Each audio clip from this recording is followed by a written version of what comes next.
Welcome to this edition of the $1 Million Mastermind Podcast.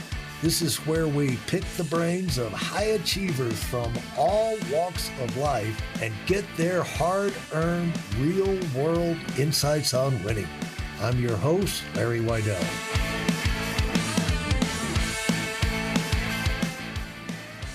I'm talking with Ashik Ahmed, and I'm curious, Ashik, what do you think is your biggest strength that you bring to Deputy? You know, what were you doing so well over the years that your co-founder said, I've got to have this guy and bring him up to where he can run equal with me?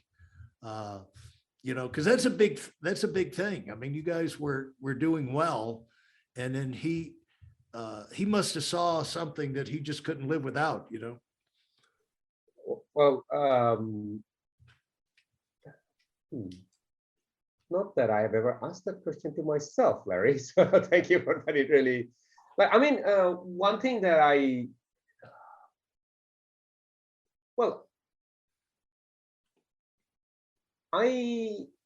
good with technology. That's one thing. I'm a software engineer at heart. But the other thing that I think I have grown, I've always had a bit of a knack for is really understanding people and seeing how technology can help people. Okay, like, you know, I mean, some people try to create technology and then tries to, like, you know, kind of shoehorn it into people's life. I've rather looked at, hey, who are the people? What are their dreams and aspirations? What are their pains? How can technology can totally augment them to be really be great at what they're doing, and especially for shift workers. Okay, especially for shift workers. So the understanding of the employer, the employee, is what has been truly transformational for me. I mean, there's a saying, Jeff Bezos says this, is that you don't choose your passion chooses you. Yeah. I suppose the universe had chosen me to solve this problem for humanity that hasn't been solved for 5,000 years of employment in this world. So yeah, I see that as my ikigai, my reason for being. Now, when did this start coming clear to you that this was a direction that you wanted to go in your life to? It's just you wind up, your choices start to send you in that direction, or did you, you know, when did you start realizing this is probably what I'm going to be doing long term? No, I mean, you know, I would often like to say that this is my billboard, that you know, validation in life comes from enriching other people's lives. I wasn't looking at starting a company. I mean, I did that for my co-founder, and I left his business probably and worked for Google or Apple. But he said that, hey, I've been able to create all this wealth, and all my friends who are still running that one restaurant or that one pub or one hairdresser, they're like, how are you able to scale your wealth so much and we're still struggling? And they all said that, like, you know, well, you know, nobody had someone like you to help with all the business challenges and systems. Would you consider? And like, he was going to set up another company I was going to work in there. I said, no, we only do this if we're 50-50 this time. But and what I was going through my mind is that, you know, if I have been able to make so much difference in one business owner's life, what if I'm able to make that difference in every entrepreneur's life? Okay, every entrepreneur that will, and that was the reason. That was my why I started in there. I actually didn't know much about workforce management, to be honest, back then. Right. I just knew that, you know, presented with a challenge or problem, I will run to the wall to make that happen, to solve it. Okay. Yeah. And giving up is not just in my nature. Yeah, if it's important to get done, we'll get it done. Well, your impact appears to be unlimited in the fact that where you can pull companies in at such an early stage and, you know, standardize a lot of the things with their shift workers. And it seems like taking that pain out, that static, that friction that people holds them back, really unleashes a whole lot of force, expanding from, a couple of gelato shots to 40 all over Australia. That's not going to happen if you're stumbling and fumbling with your personnel, don't you think? Yeah, no, absolutely. I mean, there's just so much Monday. Ashik, like people say, oh man, UPS, they've just solved my shipping problems. Yeah, how about your people problems? You know what I'm saying?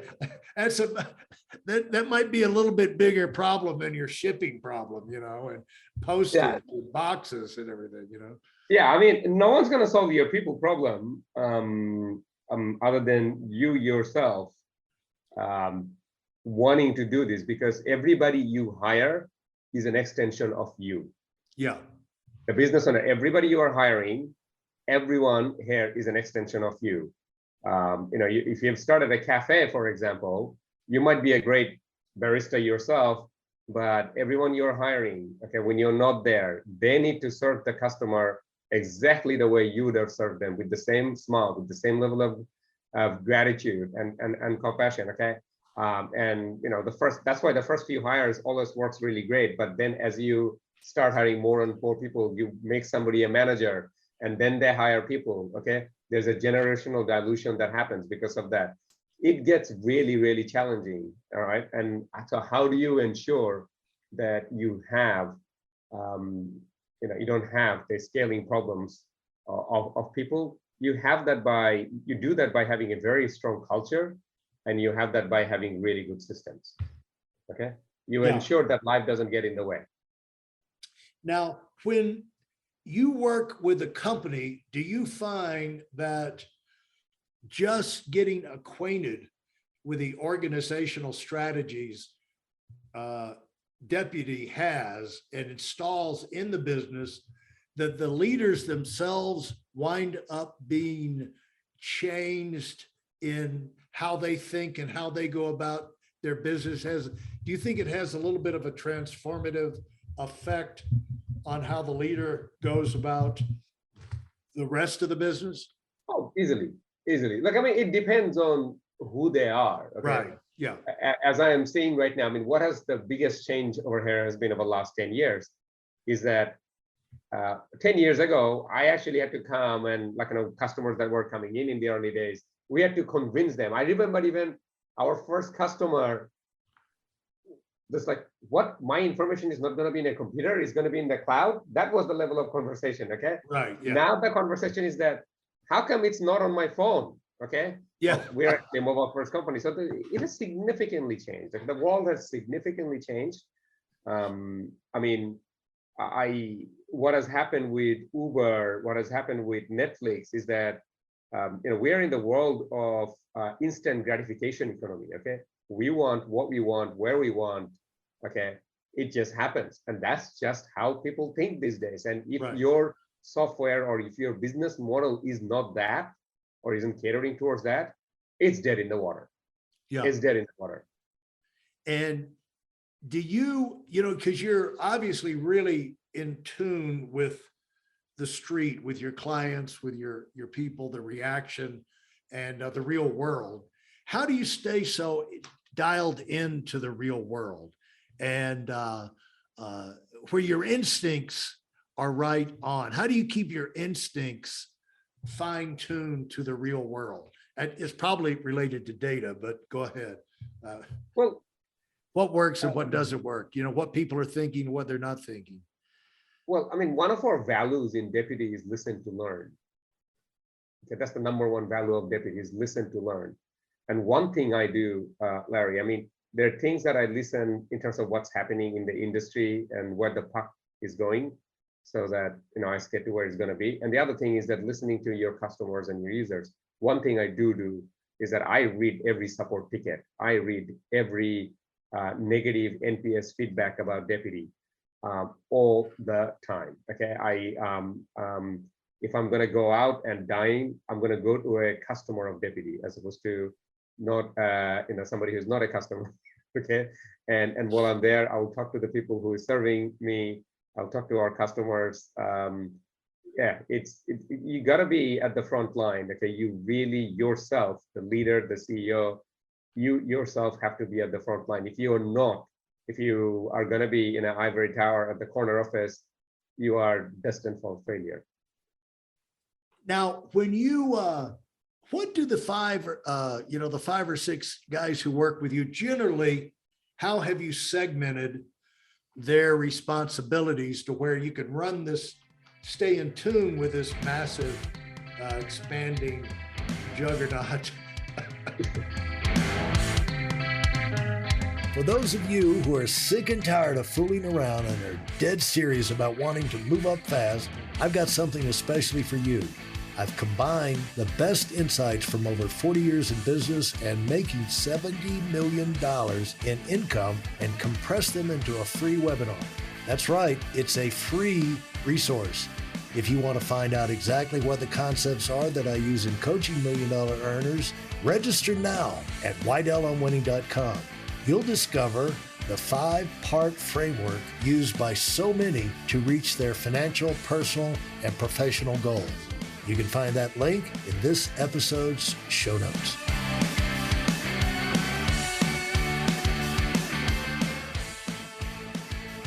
So the way I look at it, so for example, one of my direct reports is the chief product officer of the company. Now, all of technology, okay, product management, engineering, design reports up to him. So his job is to build the product and maintain and continuously make it better. And I work in very close partnership with him and his team directly. One of my other direct reports is the CFO of the company. Now, the CFO's job is to make sure the company itself is the best it can be, okay, financially and metric-wise. Okay, so the CFO's job is probably one of the hardest jobs in the company and unsung hero for many companies in there. So yeah, work very closely with her. My other report is the chief people officer. Okay, the culture. Who do we hire? Who do we not keep in the company? How we are scaling the people. Working with the CTO is also something really something that I very passionate about. Also I have somebody who is leading all of global go-to-market, all of sales, marketing, customer success, and also working with her is super important. And just temporarily, actually, I have the brand and PR reporting to me as well. It's a temporary thing at the moment. Why is that? Why is that? Okay. Well, no, I mean, we are going through some org structure in the marketing side of the. We're hiring a marketing leader. Or if anybody's hearing this podcast and would like to be a VP of marketing and deputy, please reach out. Okay, sorry, Larry, I'm just going to do a pitch right there. Oh, you put me on the spot. But yeah, that's great. Yeah. So hopefully we'll ring that bell for you. But all right. Talk about now when you're tweaking your brand and your PR, what goal, what end result do you want to have there? Like temporarily, you've got your eye on that. Or did you see that they was off from where you wanted it to be, and you're making adjustments? No, it's not about making adjustments. It's not about making adjustments or not. It's more about like, hey, we have been very fortunate, Larry, because we have built such a great product that our customers, our users sell deputy on our behalf. I'll back it up with a story soon, but I mean, one thing we have to do, the number one focus for me at the moment is to increase our brand awareness in the United States. Okay. As I You're said, what? in United States, Yeah. United States of America, Sure. increase our brand awareness. Is that something that I am, very, very focused, very focused on? But I'll tell you a story. Um, and this is a couple of years ago. This is actually 2016. Okay, in the twilight year of deputy. I was at Gelato Messina on a Wednesday night at 10 o'clock, okay, buying gelato. I was wearing my deputy t-shirt. The guy behind the counter, the gentleman behind the counter asked, like, do I work for deputy? I said, yep, I work for deputy. My wife was there and corrected who I am. Yeah. Next thing, I'm actually getting, staff discount on gelato. And I'm like, all right, that's great. Didn't know that little hack. But I'm like, I was asking, hey, any feedback about deputy? What can deputy do better? And so I was looking at, it's been the biggest change in my working career. I'm like, wow, that's a big statement. Deputy has been the biggest change in your working career. I'm like, tell me more, why? It's like, in my past life, if I didn't want to come to shift because I want to go to a concert, for example, this Saturday, I'll call the manager saying that can I not come? Manager will go find your own cover. So I will have to go and call 10 different people. I'm trading kidneys, and I find a cover, and then I come in saying that, hey, can Johnny do my shift? And the manager will go, oh, Johnny costs more than you. No. And I'm like, oh, I'm down 2 kidneys already. Okay. Yeah. With deputy, I can just, see, I can go to my Saturday shift, trade with somebody on Monday or Sunday, or do I like working with the people on Saturday? No, I don't. I'm going to go next day. It has given me complete control of my life without having to worry my manager. Okay? Yeah. And he goes like, he told me something, Larry, that was probably one of the most transformational thing that ever happened to me. He was like, I don't think I'll ever work for a business that doesn't have deputy. Wow. That I mean, like, feel great. Yeah. Larry, I mean, at that point, okay, Hanson, I started this business to help the business owner, like, my co-founder. Right. But there you are, my biggest fan. Okay. Yeah. And like, I mean, that has been like, the shift workers, every 9 months, they change jobs. As they change job, they go to different business. They take deputy with them. That's how we had our first Irish customer. We don't have anybody in Ireland. Okay. We didn't even a UK office, but a backpacker from Sydney went back home to Ireland, opened up his own cafe, went to our website, signed up for deputy, never spoke to anybody. And even after all these years, have over 200 people working in his business using deputy since 2014. And when I make to Ireland one day, I definitely want to go say thank you to him because that's how it has happened. Wow, you guys have reached viral status here. I mean, you're spreading like a virus around the world. Let's not say that. Okay, that was a good thing before pandemic. It's not a good thing after that. A good virus. But I mean, that's really, the thing is, that's what every business should aspire to. You know what I'm saying? To have that much value that spontaneously, what we would, I used to run sales forces, Ashik, and we would try, you can't make commission salespeople do anything, because they're on commission, they're their own boss.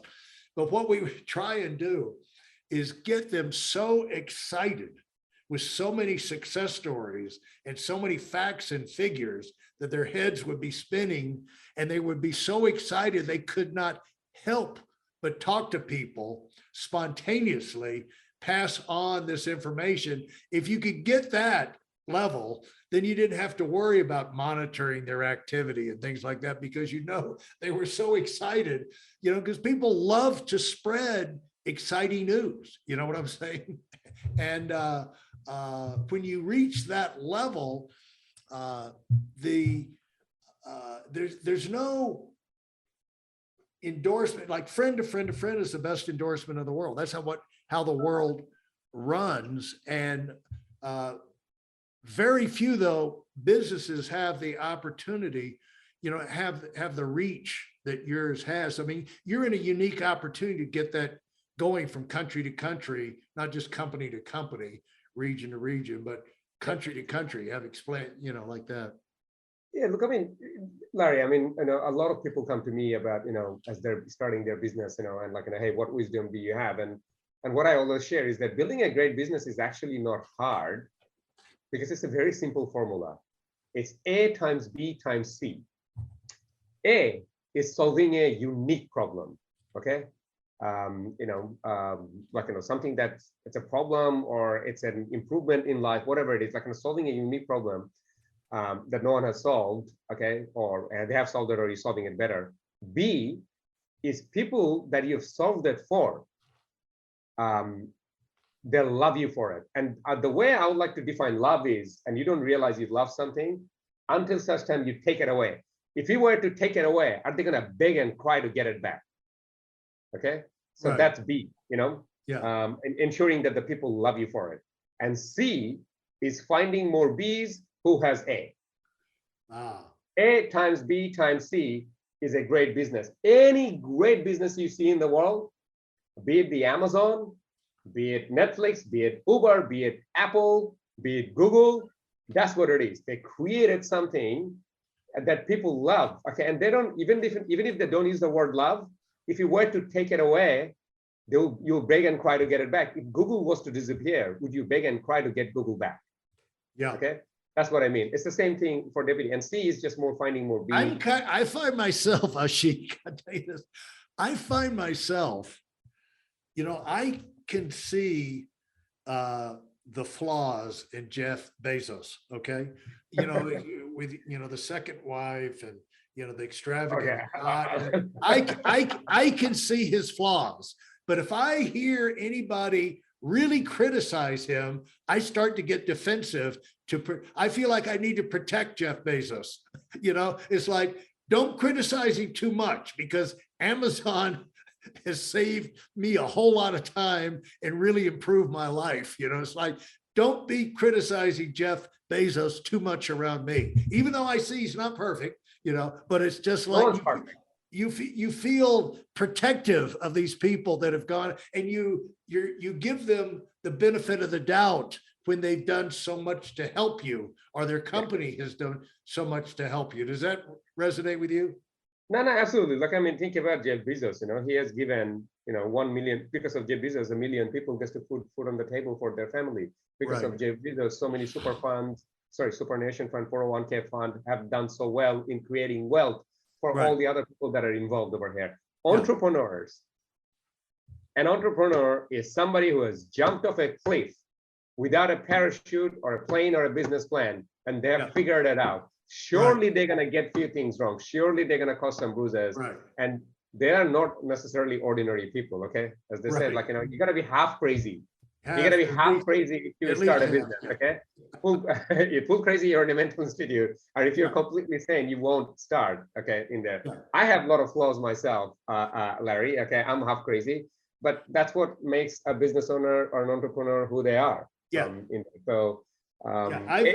a blessing in life to be able to give. I mean, I wasn't even born in Australia. English wasn't in my first language. I didn't even see a computer till the age of 16. I consider myself to be extremely fortunate for the ticket in life I have been given, coming from a country called Bangladesh, which has about 160 million people, and there's only one guy called Ashik Ahmed who got the ticket in life to be who he is. So I find that an extreme fortune, and so is every entrepreneur in the world. Okay, we have taken this chance. We're gonna have a lot of flaws, but it's really easy to cast a rock from the grandstand.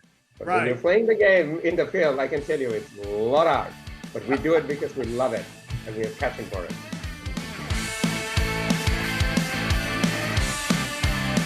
Thanks for listening to the $1 Million Mastermind. If you felt there were any valuable takeaways from this episode, please take a minute and leave us a 5-star review. Your feedback is important and really helps us get the word out to a wider audience. Remember, we have a valuable webinar that is absolutely free. Register for it right now at whitealumwinning.com. Thanks for listening.